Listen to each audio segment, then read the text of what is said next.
prepared than any other nation. And I would argue that it's one of the reasons why we were so successful and have been so successful.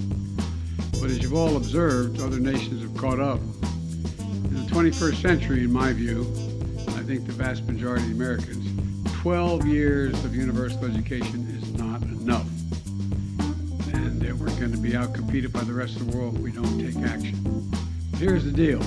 The cost of education beyond high school has gone up significantly. More and more lawmakers are becoming increasingly worried about the rising cost of living and inflation. Democrats are being urged by economists to quickly take action. Joe Biden is addressing a possible recession, so make sure to watch to the end to learn how to receive a stimulus check. As the White House publicly promotes falling gas prices, behind the scenes, experts and government officials are worrying that prices could rise again as they keep looking for ways to get more oil on the market. The White House used a drop in the average price of gas below $4 last week to talk up President Biden's response to record high oil prices and push back on Republicans who blamed him for the earlier price spike. Oil traders, industry executives, and former officials warned that prices could easily rise again, as many of the issues that contributed to the spike in early summer are still a factor, such as limited refinery capacity. Industry experts said the White House has had a limited impact also on the recent decline in prices, pointing instead the fears of a recession. As the Federal Reserve raises interest rates, there is a slight pullback in consumer demand because of earlier high prices and an uptick in global production. Administration officials have pointed to a Treasury Department analysis showing that Biden's decision to release 180 million barrels of oil from the strategic oil preserves contributed from 13 to 31 cents to the more than $1 drop in gas prices since their highs in June, with similar releases by other countries adding up to 11 cents more to the decline. Although gas prices have dropped earlier this summer, they are still close to pre-crisis highs. A gallon of gas is around 75 cents higher than it was at this time last year, and more than $1 above where it was in 2019. Education Secretary Miguel Cardona on Sunday said that Biden administration will announce a decision on whether to extend a pause on federal student loan debt, butting up against the current deadline of August 31st. Cardona told NBC News that the announcement was forthcoming. Cardona told reporters, "We know August 31st is a date that many people are waiting to hear from. We've been talking daily about this, and I can tell you the American people will hear within the next week or so." Cardona teased that a similar announcement was coming soon. It's not known yet if the administration is set to extend a freeze on student loan payments and interest accrual for the Education Department will also announce a more permanent solution. The Biden administration has faced more pressure from Democratic lawmakers. The president has championed forgiving up to $10,000 in debt, but no official announcement has been made on debt forgiveness. The Education Department has already made strides to forgive student loan debt.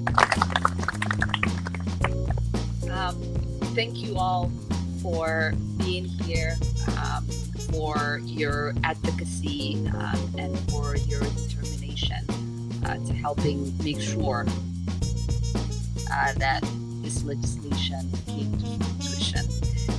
I know that for a long time, we all felt like this might not happen.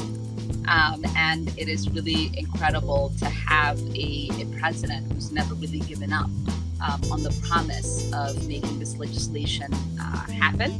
And I think it says a lot about the kind of president he's been to our country and its people. This particular legislation has overwhelming support here in Minnesota.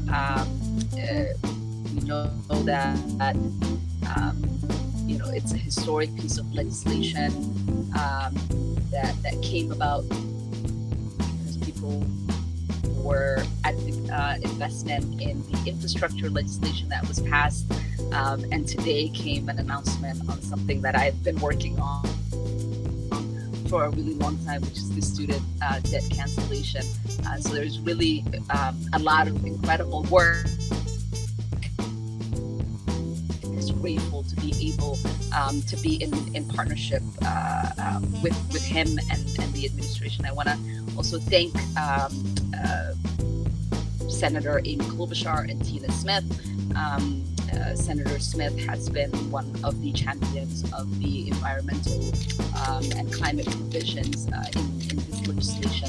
And I know that the progressives in the House crafted the the initial ideas for this legislation, but it was really the progressives in the Senate, including Senator Tina Smith, that helped get it to the finish line. So I want to thank them and every single person who also voted for it. With that, I look forward to helping actually deliver some of these resources directly to our communities and see it be implemented, working with you as we. Now, missing information returns can cause a mismatch at the IRS, delaying refunds because the agency can't verify details on a taxpayer returns. While the eventual consequences of the decision are unknown, tax professionals have long complained about the stream of automated IRS notices, with limited options to reach the agency. Although the IRS halted more than a dozen types of automated notices in February, tax professionals said that the constant correspondence is still creating headaches for taxpayers and advisors. So folks, we have a ton of good news about the fourth stimulus check, Social Security benefits, SSI and SSDI. Be sure to continue watching this video because you definitely don't want to miss out on it. So everybody, lawmakers are finally taking action for the American people. Congress has confirmed that Americans in 43 states eligible for more stimulus money right now can receive it. So homeowners throughout the country could be eligible for additional financial aid now under the Homeowner Assistance Fund. According to the Treasury Department, the purpose of the Homeowners Assistance Fund is to prevent mortgage delinquencies and defaults, foreclosures, loss of utility services, and displacement of homeowners experiencing financial hardship after January 21st, 2020. Homeowners can use these funds to help pay for mortgage payments, insurance, and other purposes. The Treasury Department has said in an official statement that the law prioritizes funds for homeowners who have experienced the greatest hardships, leveraging local and national income indicators to maximize the impact. While homeowner assistance funds are not the same as the three stimulus checks that the U.S. has rolled out since the start of the crisis, they were allocated as part of President Biden's sweeping stimulus package. The American Rescue Plan, nearly $10 billion, was set aside for the fund. The amount of funds that has been allocated to each participant has varied, but each of the U.S. states, the District of Columbia, and Puerto Rico were all provided with a minimum of $50 million apiece. Now, internet access has become a necessity utility for work, school, and healthcare. Now, unfortunately, access to information remains out of reach for many people due to rising costs. Now, taxpayers awaiting refunds from the IRS may find some solace in knowing that they'll earn 4% interest on payments from the IRS that are behind 45 days or more. That's more than double what savings accounts and more money market funds currently fetch.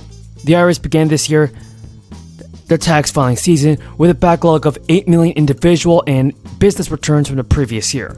As of late, the agency has had a total of more than 15 million unprocessed individual returns from the last tax year in 2020. Americans may have scrambled to file the returns by the April 18th deadline after 2 years, in which the IRS extended the tax filing deadline because of the crisis. Under the tax code, interest begins occurring 45 days after the mid-April deadline. That means during those years when taxpayers were granted extensions, the IRS had to issue interest payments on refunds, covering periods ahead of when the